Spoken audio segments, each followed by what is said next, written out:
Welcome back to PlayStation Experience 2017. It is my great pleasure to be here with Dominic and Jeff from Pixel Opus to talk about Concrete Genie. Hey, Justin, how you doing? Hey, it's great to be here with you guys. And Meredith, thank you so much for playing co-host on this one. I have to. I saw this game last night when we did the little presentation. Yeah. You guys had to sit down with Greg, and it just looks so gorgeous. Thank you. Yeah, the game looks really incredible. It's so great to finally have it out there. Obviously, you guys did Entwined a while ago. You've been kind of toiling away at Concrete Genie in the shadows of the SIEA campus for the last few years?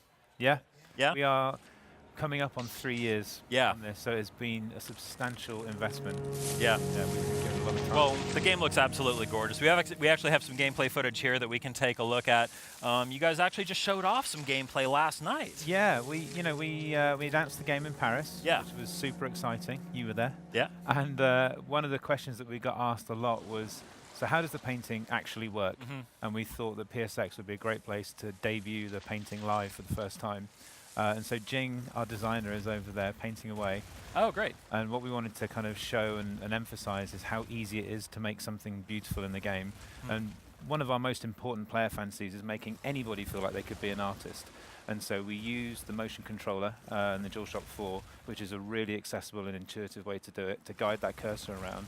And then we take the marks and the strokes that you leave in the world and grow them into something beautiful. And there's a whole selection of brushes that you find as you play through the game, and each of them behaves a little bit differently. And there's a lot of nuance to them, but they're really easy to use. So we try and give them a lot of depth for you to discover over time. Oh, yeah. Well, I will be the true test of how accessible this mechanic is, because I cannot draw to save my life. I couldn't draw my way out of a paper bag.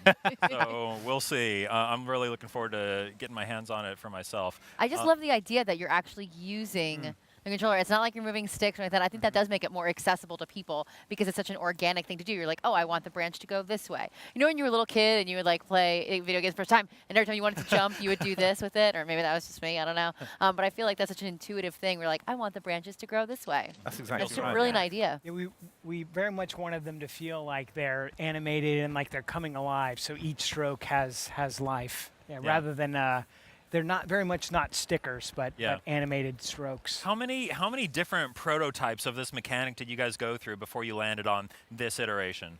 Oh, that's a good question. We've had 3 major goes at the painting mechanics, and it wasn't until we hit on this one that gave you just the right amount of freedom, and then we add a lot of assistance over the top of it, that we hit that kind of perfect spot of making something beautiful, but you still feel like you did it. Yeah. And that's a really important part of making you care about it and invest in it. But yes, this is our third run at those mechanics. Oh, wow. And I'd say one of the other big breakthroughs that kind of made it all fall into place was making sure that you could paint anywhere in the world. And the interesting thing then is that everybody's version of this game will look completely different. Wow. So everything we're seeing here, this was a blank wall when we started this segment, right? Yeah. That's impressive. I just love the idea that we're taking, if you look at this landscape, it's like almost looks like this like grungy, like old London, you know, like we're at the turn of the century. Everything's really gray and gritty. And we're adding all this beautiful color and taking something that's like so dark and almost scary looking and turning it into something gorgeous. Yeah, we actually had multiple iterations on the world as well.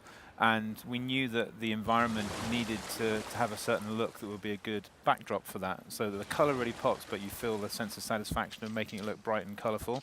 But that being said, the world itself still has this kind of eerie, mysterious, beautiful vibe that makes you want to explore it in its own way as well.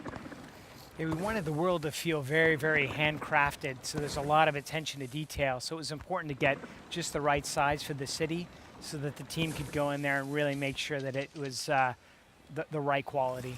So yeah, I love the creative aspect of this, and I'm completely sold on it. But what makes this a game? What is your what's your gameplay loop? What's it feel like when you actually settle down to start playing it? Good question. So this is just one small part of it. It's a key mechanic in the game, but it really is a fully featured third-person action adventure game. Ah, okay. And one of the most important themes in the game is bullying. And so that obviously lives in the gameplay too. And there's a bunch of kids in the neighborhood that are kind of giving Ash a hard time. And so they exist in the world as AI, and they put pressure on you and chase you around while you're trying to paint and make the place beautiful. And then another really important part of the gameplay loop is the creatures that you make. And there's puzzles in the world that kind of block your progress. and you have to make creatures that have different abilities to help you solve these puzzles. And so how you paint them affects their personality, and then the colors that you pick give them different abilities as well. So if I paint a red creature with a red body, he has fire abilities. Or if I paint one with a yellow body, they have electricity as their kind of superpower. And then you kind of collaborate with the creatures and guide them around and solve puzzles together. Great. Now, are there certain times where you have to do a specific picture on a specific wall to unlock something, or are you really just free-form painting wherever you like? Good question.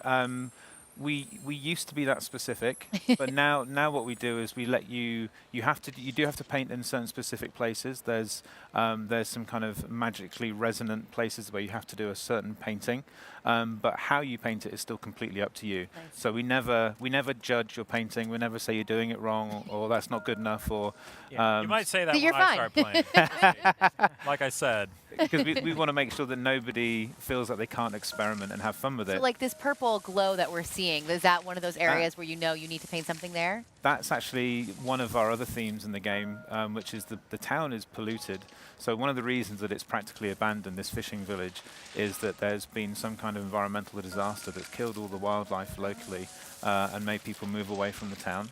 And Ash discovers that his magic paint can actually cleanse and clean that off. And so yeah, those are part of the gameplay loop too.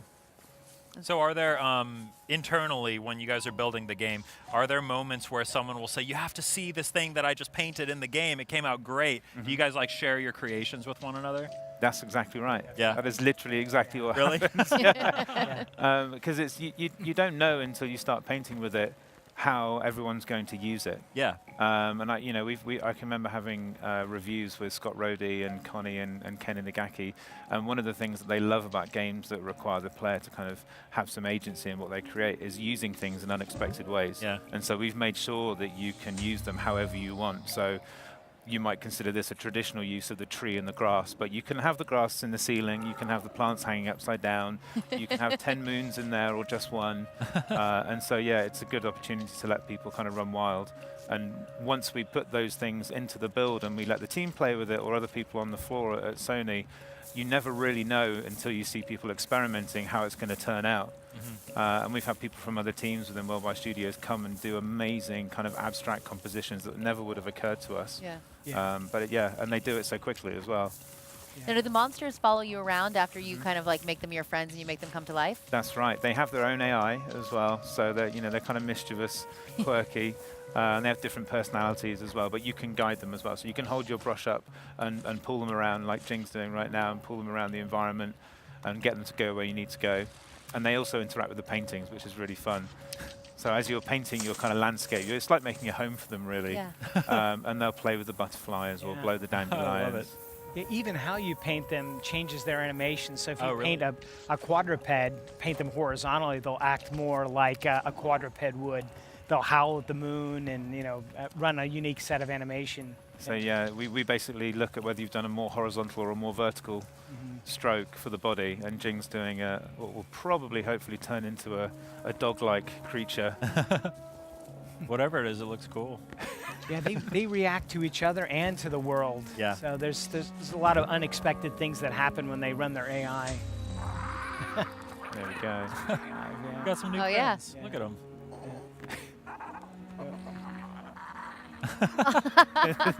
I love it. So you guys are a pretty small team. I think you mentioned 14 people? There's 14 core team members, and we have a couple of other interns and contractors at some given time, depending on what stage we're at. But That's yeah, incredible. we're small. Yeah. 14 people. It's amazing to see what a small team like you guys can do when you have so much heart, so much passion for what you're doing. And time as well. I think it says an awful lot that we have the support from the company to spend this much time in getting something right. But yeah, I believe we're the smallest first-party team globally in PlayStation. Wow. Really? Wow, well, you guys are somehow, with the smallest team, you're making the game that I am probably most excited for. That's great to hear. And I love the shirts. I know you guys debuted those shirts last night. Yes, I did you really get one love- yesterday? That No, was fun. there was a crowd as we were walking out. They were swarming all the tables. I'll have to I will get one for you. Wonderful. We'll make sure that you guys It's have really, really beautiful. I love the art design. Awesome. That was done by Lansing, our character illustrator. Yeah. Oh, nice. Yeah. So one other thing I wanted to touch on is the soundtrack. because there was the reveal trailer, which had this beautiful song, which we actually revealed on PlayStation's SoundCloud page. If you go there, you can listen to that track from the reveal trailer. It's beautiful. Who's working on the music? So we are really fortunate to be working with Sam Marshall again. And Sam was the composer that we worked with on Entwined. And, you know, it's quite a luxury for us being at the head office, because we get to work with the sound department intimately from the very beginning of the game. And Sam this time is our audio director as well as our composer, and he's been with us right since the very beginning of the project. And it's great because you can have the music and the design influence each other. Sam's a fully contributing member to all of the brainstorms on team, and so it's just been wonderful. I mean, it's one of my favorite game soundtracks I've ever heard. It's, from what I've heard, it's just beautiful so far. They're using my favorite brush right now. It's the Aurora Borealis brush. That's my favorite too. I love that one. I love that it changes. It's got this like beautiful, like variegated movement to it. Yeah. All of the paint really does come to life on these like flat, you know, gray brick buildings. Not just in like the vibrancy of the colors, but in the actual movement of it all. Yeah. It's really impressive. So, I think we're just about wrapped up here, but before we let you go, anything else you wanted to say to the fans? Thank you so much for the amazing response that we've had. It's been really overwhelming walking the floor, having people come up to us and say how excited they are about playing the game. And we can't wait to tell you more about it next year. There's so much more to show. And so in 2018, we're going to be focusing more on the action parts of the game as we lead up to release, Great. Well, Dominic, Jeff, Meredith, thank you all for taking the time here. And we'll hear more from you guys soon. That's Concrete Genie. PlayStation